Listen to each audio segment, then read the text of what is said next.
In today's video, I'm going to teach you how to annotate code in Obsidian Mobile.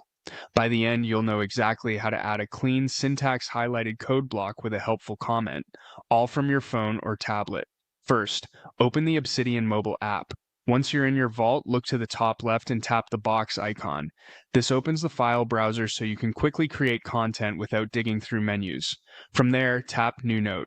Obsidian will drop you into a blank note with the cursor ready so you can start typing right away. Now let's add a properly annotated HTML example.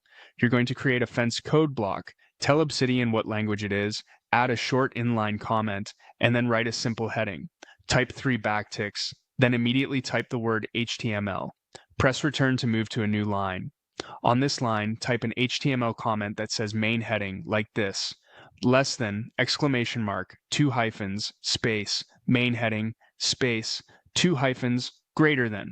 On the next line, type your heading: less than h1 greater than hello world, less than /h1 greater than. Finally, on a new line, close the code block by typing 3 backticks again. A few quick tips to make this smooth on mobile. The backtick character isn't the same as an apostrophe. On most keyboards, you'll find it in the symbols view, often near the tilde. If your keyboard autocorrects punctuation, make sure you're using 2 regular hyphens in the HTML comment, not an EM dash. Specifying HTML right after the opening backticks tells Obsidian to apply HTML syntax highlighting, which keeps your tags and comments easy to read. The comment itself won't render as visible text in HTML. It's purely there to document your intent, which is the core of code annotation. That's it. You've opened Obsidian Mobile, created a new note, and typed a fenced HTML code block with a clear annotation.